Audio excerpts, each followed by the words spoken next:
Glad Yule. Yuletide greetings. 'Tis the season again. We are approaching. This is such a good tobacco. We're approaching the winter solstice, which for me is a really special day, and for me, sort of the kickoff of my Yule celebrations. So I'm out here drinking some evening coffee, smoking a mythic pipe, and something really, really special that I've been so excited to try. And I just feel so fortunate to be included in the shared experience um, of this tobacco sent by the man, the myth, the Bilby. Hats off to you again, man. Sent via the U.S. mail. Another mysterious and potent folkish offering. Cornell and Deal Folklore. This is dated January 10th, 2023, so it's almost a year old. The tin note on this is insane, guys. It's like mind blowing. It's so unique and interesting. To me, just right off the bat, it smells like a Flemish sour ale, like a Flanders. It smells almost like some Monk's Cafe or some like Ode Creek, some Brother Thelonious or something. It's like those fermented sour notes that you get with some of those really high end Belgian beers and Flemish sour ales. And then under that, there's almost like, you get a little bit of the sun-ripe tomato kind of thing, but then almost like an apple cider vinegar, but almost sweeter, tart and sweet. It's like, it smells sour and tart. Hold on a second. Anyways, yeah, beautiful. I know this is a limited run. Some really, really unique, really special tobaccos in here. And let me relight this here. I've been enjoying it for a few minutes, gathering my thoughts.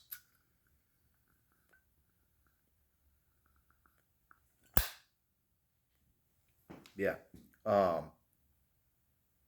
Folklore. What a great name for such a mysterious, awesome tobacco with like these really awesome heritage varietals in there.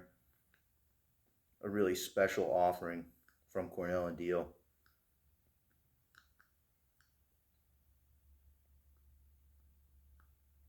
But I'm smoking it. I have something also very special.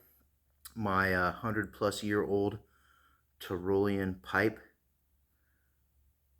This has a folklore and a mythology of its own, a mysterious origin, and how it came to me is also a mystery and part of the greater tapestry of fate. And that's what I want to talk about more than just tobacco today. I want to talk about folklore itself and getting mythic. Modern life is so mundane. It's so monotonous, so mundane. And a lot of it is useless things. Our lives are filled with useless bombardments of extraction or distractions. Constantly we're bombarded with distractions, and just so much like useless thing. And I feel like for most people, not for me, but for a lot of people, I think that there's a great deal of substance lacking from their daily existence, in their daily reality. And I think that the way that we combat that and push against that is by making sure that we are connected with folklore, and not just the family histories that we have around holidays or traditions. You know, maybe have an heirloom rifle or something, and like that's it's all part of it. But it's like at some point we have to just stop telling the stories and start living our own stories. We have to be a continuation of this folklore instead of just retainers of the information. You know, because at some point it goes away. If that's all you are is a retainer, then at some point it goes away. You know, I spent a lot of time in the Pacific Northwest, and I met some a tribeswoman there. I feel like I want to say she was one of the Lakota Sioux. Um, I met her out there when I was working on a farm that she ended up working on too, and she told me that um, Armageddon is not a physical death; it is a cultural death. And if you think about that for a second, because that's heavy, that's a lot to digest. Um, it's pretty true. And you know, the Native Americans a perfect example of that. Like, they still have a few living elders who have retained the folk wisdom and the folk practices and traditions, but they've been so displaced and so estranged from their cultural roots at this point in the timeline that their native language is pretty much extinct. A lot of their youth are no longer interested in learning and receiving those old traditions and that folklore. And so it's pretty much done. And that's what she told me, that if you think about her people, their Armageddon has already come and went. So I think that's an important thing to think about.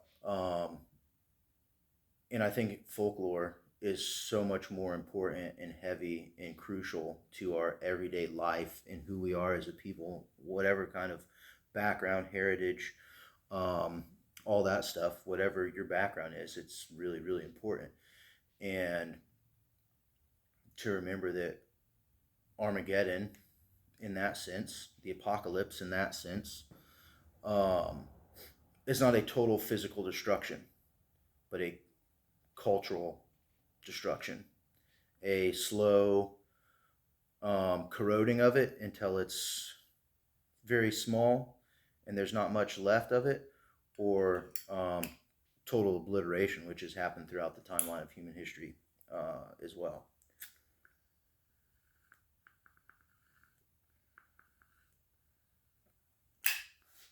Anyways, I don't want to get on like a downward trajectory because that's not the point, but I kind of want to lay the groundwork because I think it's a really serious, heavy thing to contemplate. And the definition of folklore is the traditions, customs, languages, practices of a people passed down through oral tradition, generation after generation. And I'm getting a little moisture here. And at some point, we have to step back in to that mythopoetic way of thinking, living, and doing, so that we are not just retainers of stories, but we can actually not just pass them down, but create more to those, continue the trajectory of whatever folk spirit you feel possessed by. And if you don't feel possessed by one, then I hope that this will encourage you to do some soul seeking and go on your own journey to awaken those mythic aspects of your ancestral past. Um, and I think a good way to start, and I think two good books that you can read if you're interested in this way of thinking and philosophizing is Joseph Campbell's The Hero's Journey and Mircea Eliade, The Sacred and Profane. And I think that's where we can start. And that's kind of the point I want to make today is being able to separate sacred from profane. And by profane, I don't mean like perverse or grotesque. I just mean mundane. Um, and I think pipe smoking is a great segue into this topic, or this topic is a great segue from smoking pipe because so much of pipe smoking is a ritual. Um, the pipe that you choose, the types of tobacco you smoke out of it. Maybe you have a designated pipe for a certain style of tobaccos, maybe for a very specific blend. Um, the lighter you use, the pipe can be used, the way you pack it, the way you break it up, the way you light it, etc., etc., the kind of drinks you like to pair with. This is a ritual. And mindlessly, it could be just mundane, just a guy having a smoke. But I don't think that's where you're at because, I mean, let's face it, we're all into pipe smoking so much that we make YouTube videos and we watch YouTube videos about it. So it's like, that's why I'm smoking this blend of this pipe. This is a mythic pipe. This pipe ties me to the past. This is from, this is from a place in the world where I have ancestry from. It's a really, really old pipe. This was hand carved by some unknown German way back in the day. And it made its way to me through the interwoven web of fate. And I think that's pretty special. I think that's pretty mystical and mythical. And I'm actively choosing to participate in living a mythically minded lifestyle. And so for me, kind of that sacred versus profane approach is you can take a mundane object and make it sacred by designating it for a certain use, a certain time, etc., etc. Like this pipe, I only smoke the most special of tobaccos out of. Folklore being one of them. A great example like creating objects. That's a great way. I make a lot of just little trinkets and stuff, gifts for people that are like objects for mundane uses. Like this is just like a little cheese knife, butter spreader, whatever. But when I make them, I put a lot of intention into them, and it's kind of like a ritual creation for me. So it's like I'm making these really special items that are really intended for kind of like very specific uses.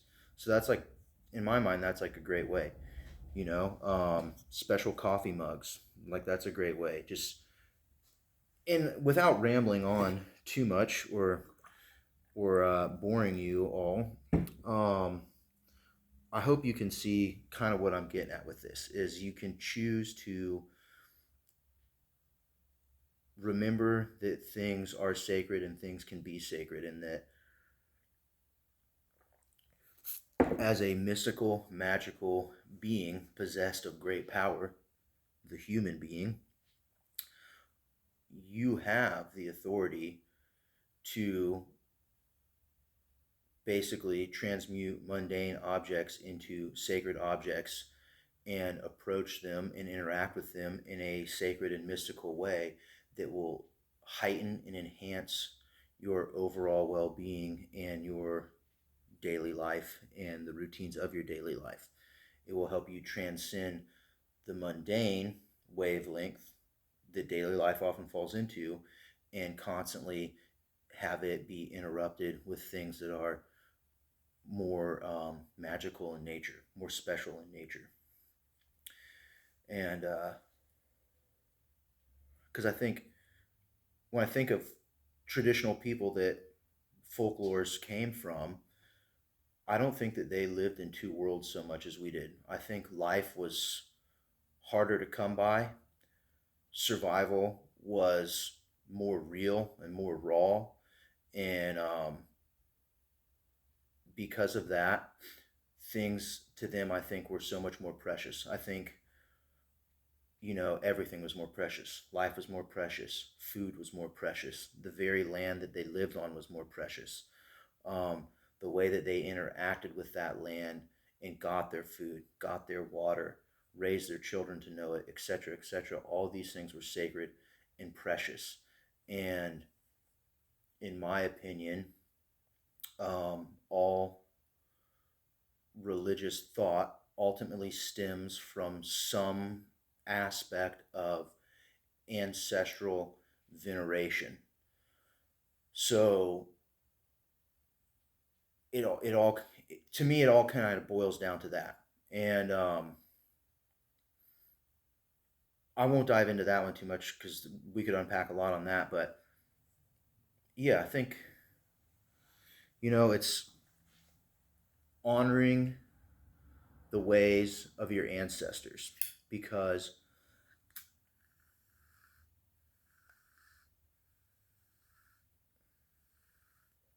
a lot of people, with the distractions of the profane world that we live in, have started dreaming differently than our ancestors did. And I wholeheartedly believe that our greatest grandfathers and grandmothers were dreaming of us right now. Men and women who died generations before even our grandparents were born, I wholeheartedly believe we're dreaming of you and me right now. And I think that by and large, every action and every effort that they made was constantly coming from an awareness of doing something because it makes me more capable to do this for my children, for my grandchildren, something to pass on, participating in the customs, in the rituals, in the overall folkish spirit of it, of a people in a place throughout this timeline. I think they were constantly dreaming of the next generation and instilling that in the next generation, and on and on and on. And I feel like that's something that my generation has really lost sight of and lost touch with. So wake up, get festive, get mythic, smoke some excellent tobacco, smoke some folklore if you have some, participate in some folklore, become the living folk, become the living folklore. Don't just fade away as another storyteller. Live the story, live it well, and add to it.